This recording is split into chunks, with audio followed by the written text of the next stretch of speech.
Welcome to Staying Connected, a podcast where I talk to people about their stories with VEDS, Marfan, Loeys-Dietz, and related vascular and aortic connective tissue conditions.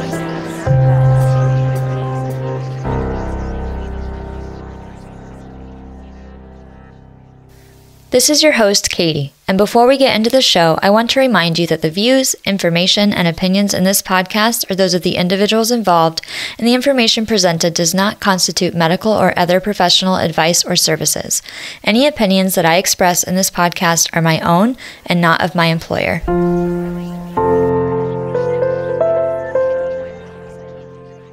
In this episode of Staying Connected, we're going to talk to Kristen St, whose daughter Marcie was diagnosed with VEDS at the age of 4 after initially being diagnosed with hypermobile EDS. Just a quick note, Marcie went through a lot after this interview was recorded, and I've included a note at the end of the interview with an update on what she went through and how she's doing. If you want to support Staying Connected and help it continue to reach people who need to hear it, you can join my Patreon for just a few dollars a month. As always, thank you to everyone who has been supporting the show. I really couldn't do it without your continued support, so thank you. My top tier patrons are listed in the episode show notes. This episode is the last episode of this season, and the show will be back in the fall.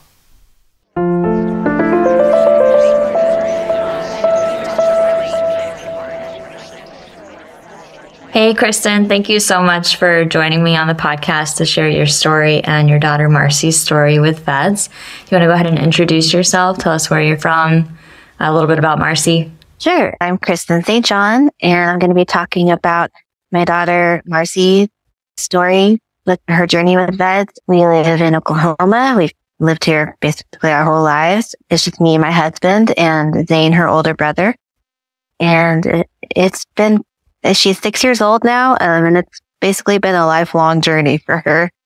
What led to her diagnosis of VEDS at such a young age? Well, basically from the time she was born, we knew she was different. I mean, you can't help but compare to older brother and everything. So from the time she was born, first of all, she was born a little premature, which I've heard is pretty common with VEDS kids now. But I didn't know that at the time. And I was put on bed rest at 20 weeks to try to keep her in. And I made it to 34 weeks. And she did great, actually. But from the time she was born, she bruised super, super easily. Like, I'm talking just doing diaper changes and wiping her would bruise her. And that's something right off the bat that we noticed. And then she has always been pretty hypermobile too. We noticed that even as a baby too. I remember specifically one day changing her like into an outfit, and her thumb like got caught in the sleeve or something, and it bent all the way back.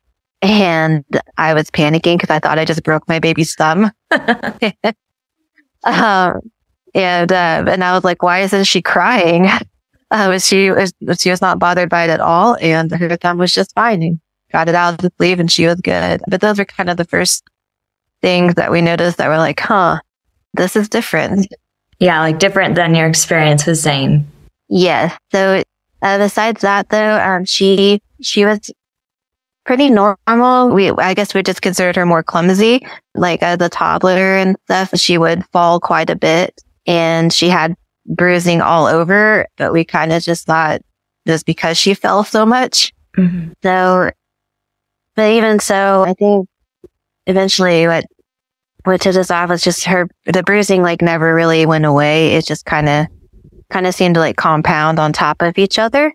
And so that led us, first to rheumatology.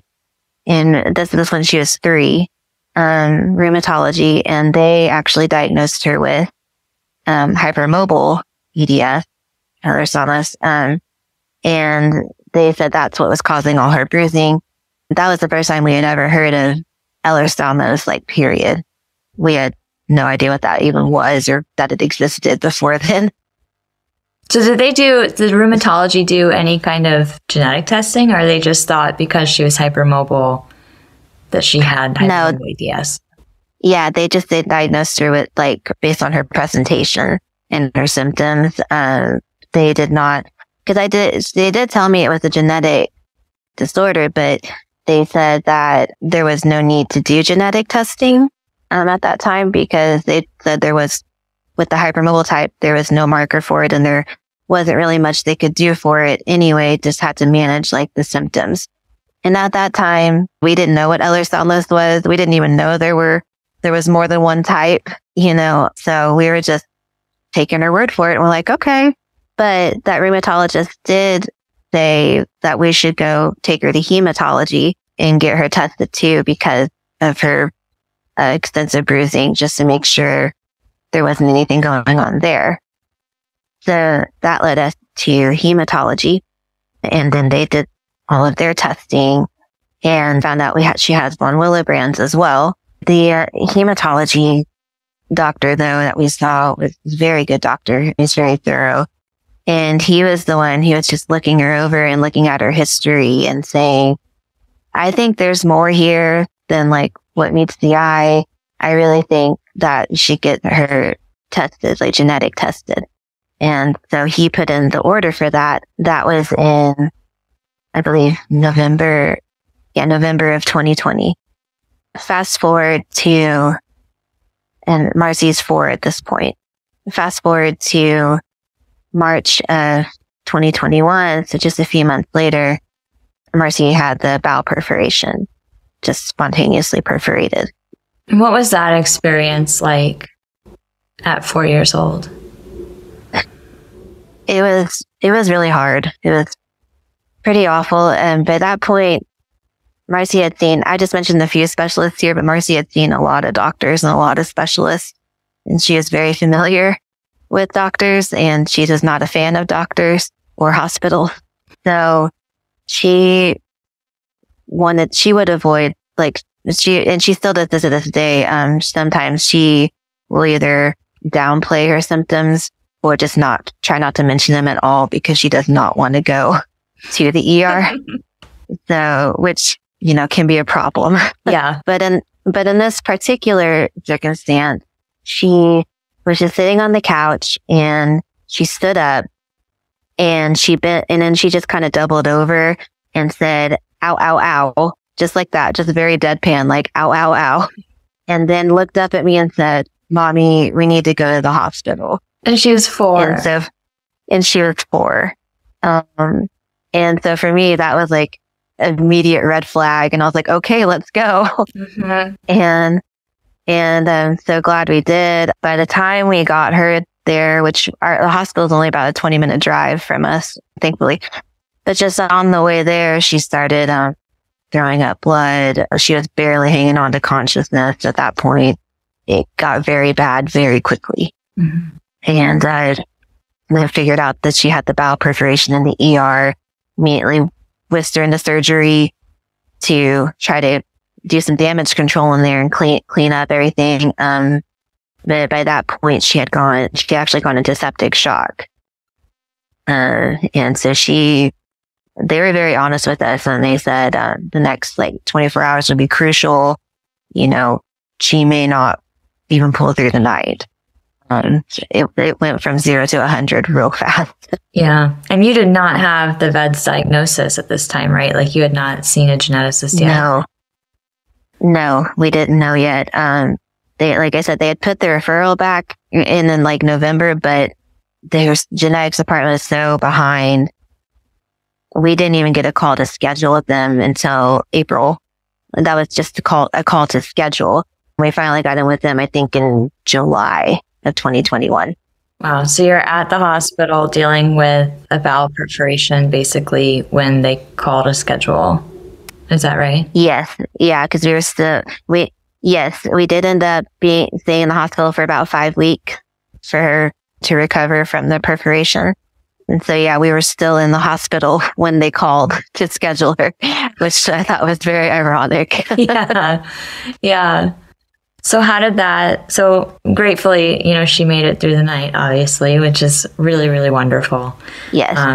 How did did they end up doing a colostomy, or how did they handle the bowel perforation? Yeah. So in her case, like I said, they did the first surgery just kind of as a like a damage control, I guess, as you will, and like cleaned her out really good. And then 2 days later, they did the second surgery to clean her out again, and they did place the colostomy at that time. Originally, they had said that they were just going to have her keep the colostomy for about 6 months or so. And they said that she would probably be out of the hospital in a week. That did not happen.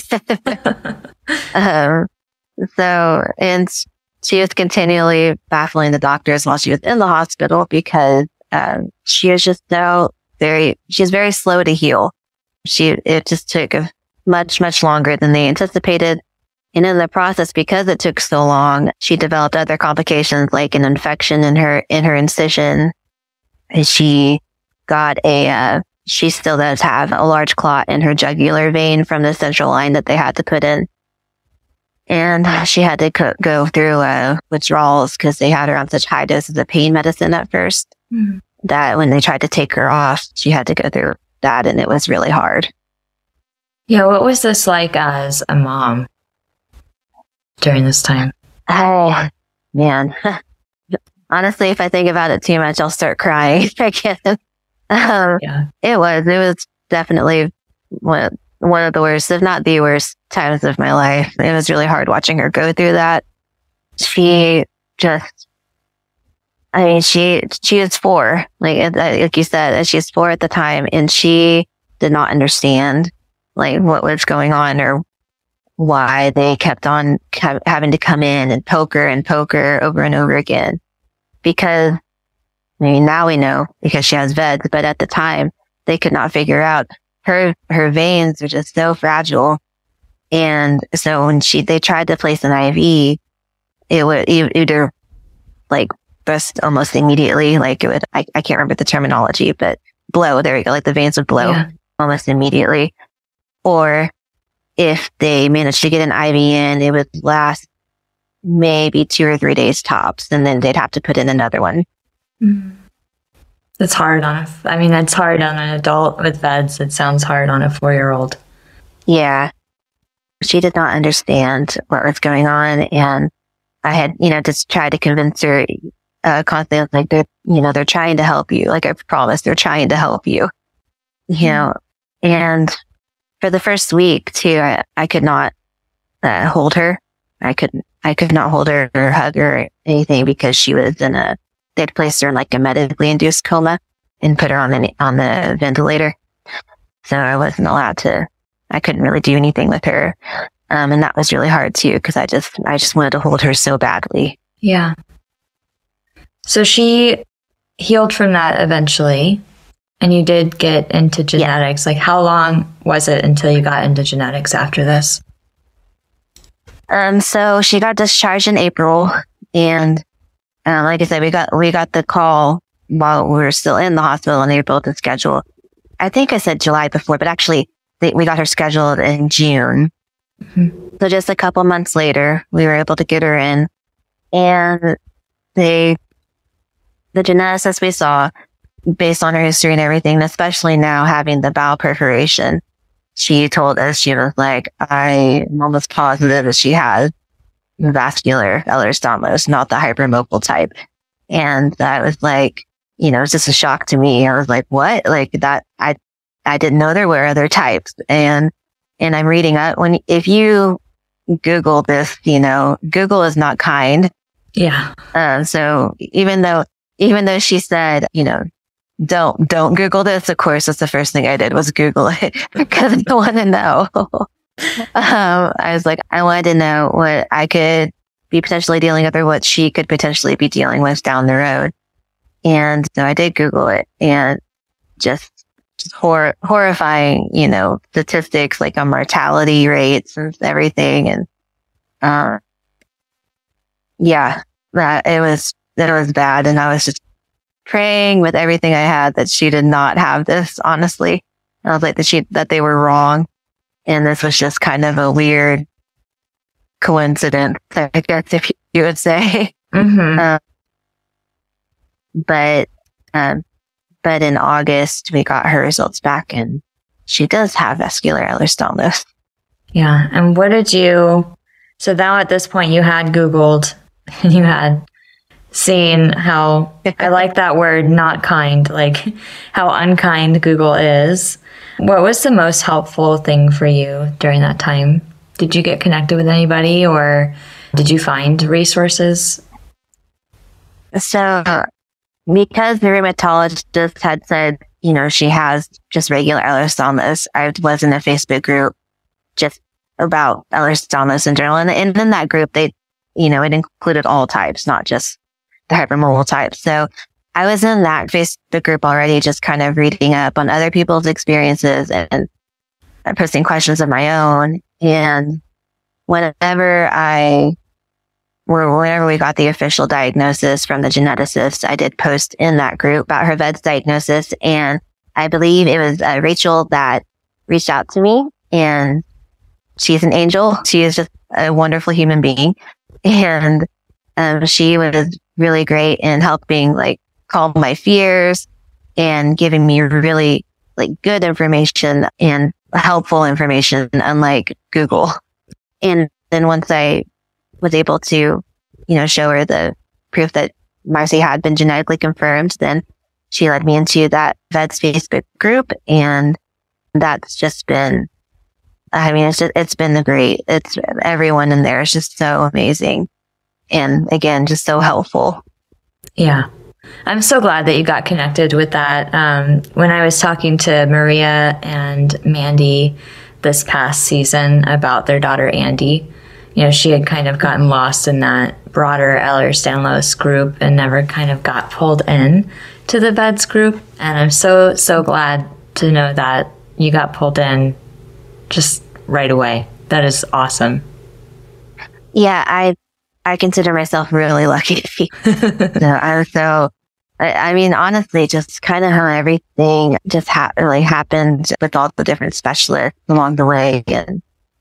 And even her perforation happening, as horrible as it was, if that hadn't happened, I don't think we would know even now that she has VEDS. I still think we would be under the hypermobile EDS diagnosis. Yeah. And so do you know what kind of mutation she has? Yes. Hers is a deletion mutation. And so it's considered a null mutation from what Dr. Morris has told us and Emily, which was really surprising from what they had said. Yeah. And how have you taken this information and kind of adapted her life to knowing that she has VEDS? What has that been like with her? It's kind of been I would say a balancing act, because I want her to have as normal a life as possible and, and have just as good quality of life as possible. But I also don't want her to, be put at undue risk. So right now we've been doing school from home, virtually. And part of that's been just because I've been so nervous at the idea of sending her to school in an environment where I cannot control it. But the other part of it is just she needed that time to recover. I would say even now, we're just now getting to the point where she is so strong and so healthy that I think she could do well in a regular school setting. I don't think I mentioned this before, but after getting out of the hospital, ever since being released from the hospital, she's been doing weekly physical therapy, occupational therapy, speech. Just we have all these different therapies we go to every single week. And recently we've added aquatic physical therapy, which she loves. She loves swimming. And so just with all of that, all of those different appointments that we've had to go to and every week, it's just kind of been easier to do her school around that. And she had to really build up her stamina. And I think we're now to a point that she can get through a school day. She might nap afterwards, honestly. She might come home, straight home and nap. But she at least has enough stamina that she can get through the day. Yeah. And so did they ever end up reversing that colostomy, or does she still have it? Oh, no. So she does still have the colostomy. We did go back and forth about that. So So we actually consulted with Dr. Vogel down at Texas Children's about whether to reverse it or not. Is here, her GI doctor and her surgeon here in Oklahoma both really wanted us to reverse it. They were kind of pressuring us to do that.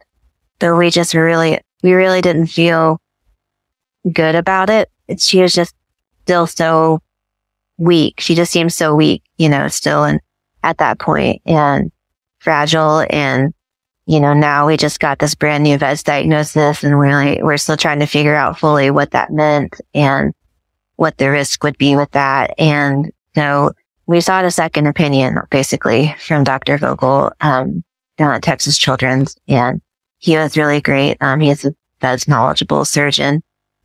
And, he had basically said, she's doing well with it. Like at that point, she's the happiest and healthiest she's ever been in her life, which was true. And, he was like, I honestly would not want to touch her at this point. I think he's like, if she is doing well with it, then just leave her be. And that's kind of where we've stayed. And at this point, she's used to it. You just don't, it doesn't bother her at all. Doesn't slow her down at all. It's just normal for her.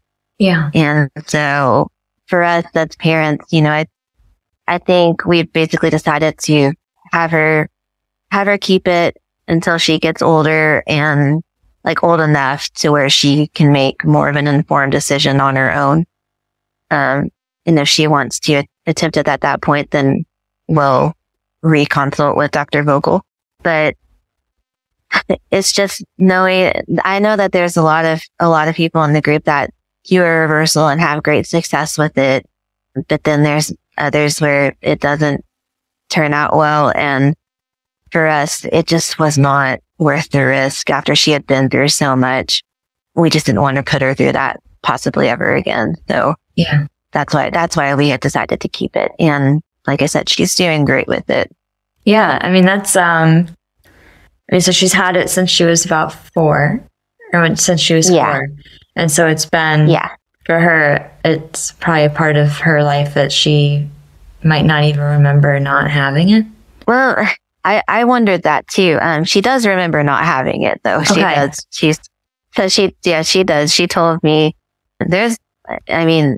honestly, I was kind of hoping that too. And also I was hoping that she wouldn't remember anything of the hospital experience, I was just kind of hoping that none of that would, at least she was young enough that she wouldn't be affected by that.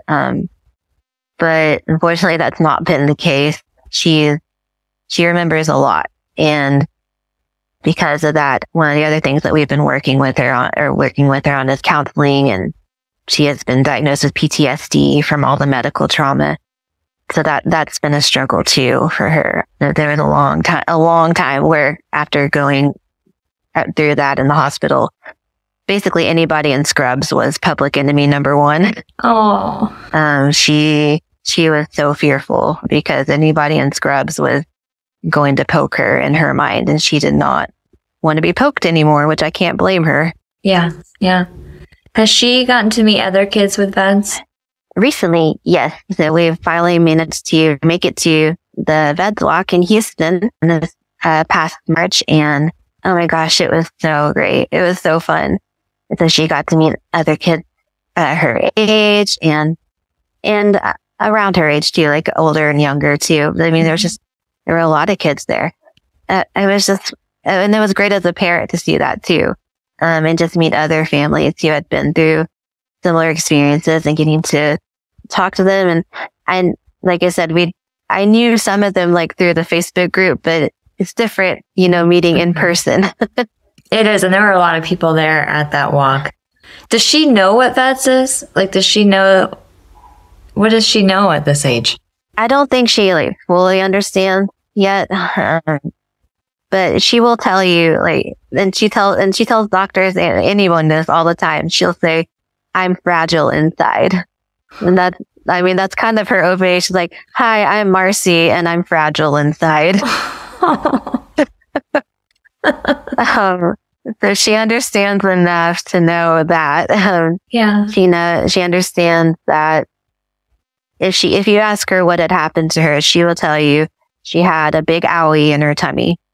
And she had the big owie in her tummy, and now she has a bump, which is what she calls her colostomy. It's her bump. And she said, and her bump makes her feel better. That is so sweet.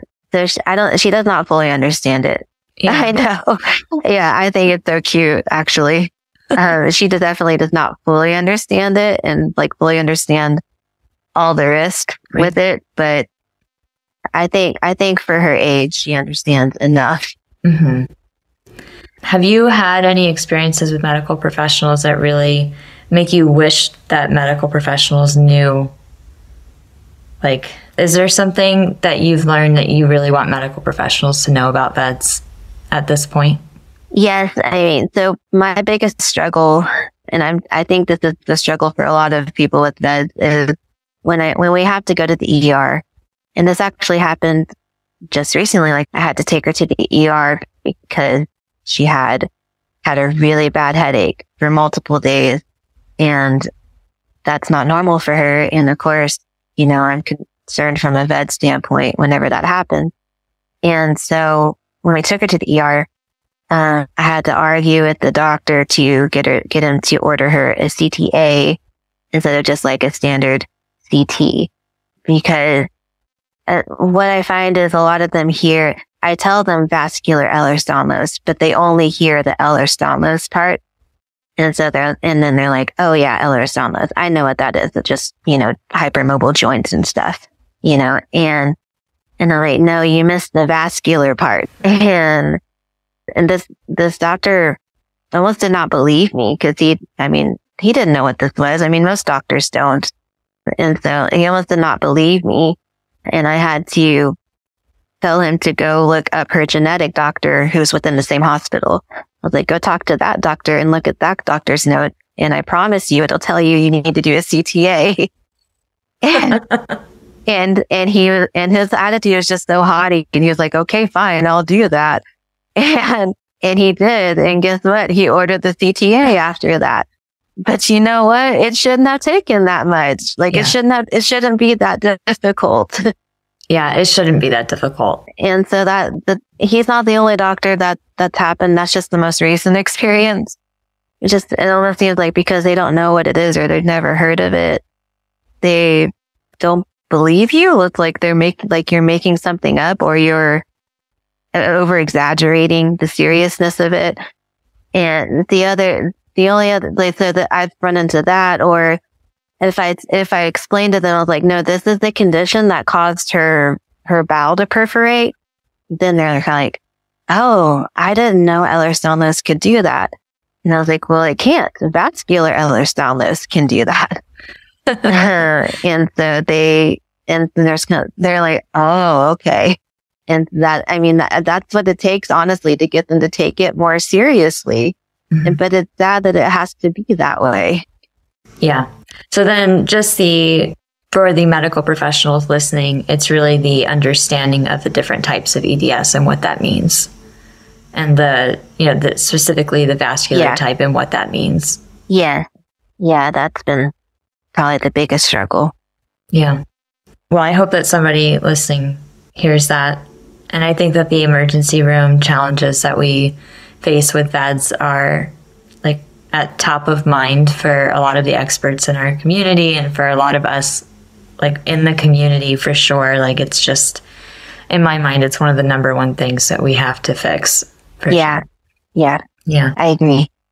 So if there's somebody listening who has a younger child with VEDS that's just diagnosed or just had a bowel perforation, do you have advice for them based on your experience?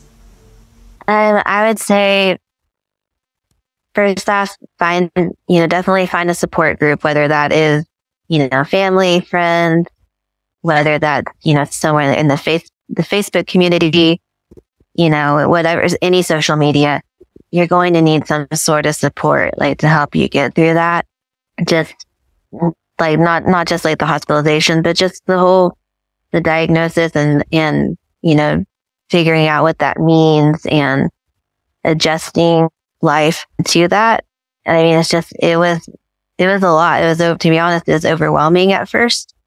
And I don't think I wouldn't have done as well without, I'm very lucky that I have a lot of family here locally. That's been a really great support system for us, but also, again, really lucky to have found Rachel and the VEDS Facebook group and becoming part of that community. And then also, leading me to the VEDS Movement, the VEDS Movement website. It was just, man, that information, all that information was just such a relief to me.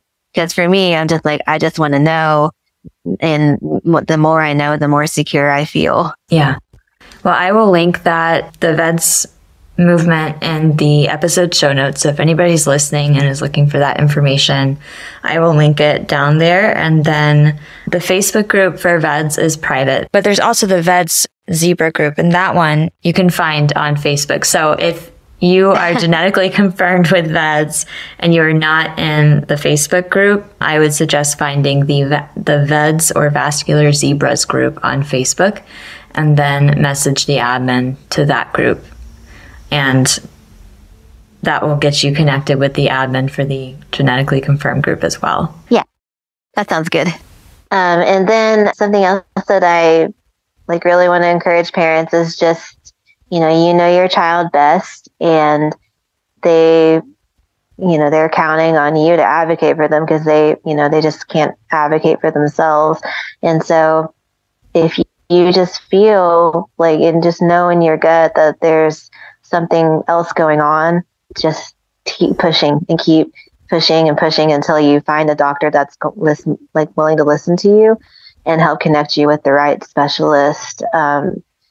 Because I kind of glossed over that, in her telling their story earlier, but there were many, many doctors that would downplay Marcie's symptoms or just kind of blow us off altogether and act like we were over exaggerating. There are many doctors like that on our journey, and it was disheartening, and it kind of made me question sometimes, whether I was overreacting. But in the end, I just knew, in my gut, I just knew something was going on. And so we kept pushing and finally got connected to the right specialist that led us ultimately to her diagnosis. And I honestly think it helped me. I have my own chronic illnesses, many of them. And when I was a young adult, well, I guess I still am young, but younger, the doctors would also often do that to me. They would look at my age and just say, there's no way that, all this stuff is wrong with you. You're just over exaggerating, you don't. I was like, I have been told literally to my face that it's all in my head. And that was not the case. But I have suffered for many years because doctors did not believe me. So I had to learn really quickly to advocate for myself. And I think that helped me with Marcie. I think it's actually on a different level with her because just the mama bear instincts come out, and I was like, no, you are not going to blow off my daughter. No way. I love that. That is such really, really great advice. And I think that's something that a lot of people in our community have probably dealt with, whether, on their own, as an adult trying to get the diagnosis or try to get answers, or of course, as a parent of a child with VEDS. I think that's really, really wonderful advice. And it's something that we're kind of always up against, and it comes out in the ER and the diagnosis and all sorts of ways that, you meet new doctors and you have to go through the whole thing explaining it again. So I love that advice about, it reminds me of something my mom told me when I was trying to get my diagnosis. And she's like, Katie, if you think something's wrong, don't give up. You have to be your own advocate. And I love that you are that for Marcie. And I think that's just really great advice. Thank you. I'm doing my best. That's all we can do. Yeah. Well, thank you so much for coming on the show and sharing your story and Marcie's story. Yeah. I'm so glad I could help and share her story. And I hope that it helps others too. Me too. Thank you. Thank you.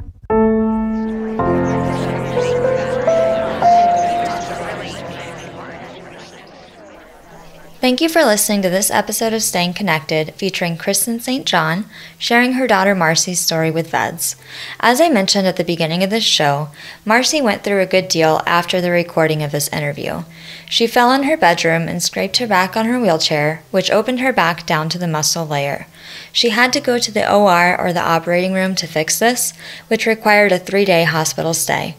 Then, in August, she returned to the hospital in major pain, and they found out that the wound was infected and the stitches had fallen apart. Then, after a 4th trip to the OR, she became septic. Thankfully, she bounced back quickly after strong IV antibiotics and antifungal medications were given. She went home with a wound vac from the hospital, and then at the end of August, went to the OR one final time for the wound vac to be removed along with the stitches, staples, and drains. On September 18th, she had her follow-up with the surgeon and the wound has finally closed. Happy to report that Marcie is doing much better. In the episode, Kristen mentioned the Walk for Victory she attended in Houston. There are a number of upcoming walks around the U.S. like this one that you can participate in. Walks that have been announced already are St. Louis on October 1st, Cleveland, Ohio on October 21st, Indianapolis on October 22nd, and Nashville, Tennessee on November 4th. And that big Houston walk is going to be March 2nd. That's it for today. If you like this show, I hope you will consider sharing it with your friends on social media to raise awareness of these conditions. You can also support the production of this podcast by joining my Patreon. This show will be back later in the fall, so don't forget to subscribe to Staying Connected on your podcast player so you don't miss any future episodes. Thanks so much, and I will see you soon.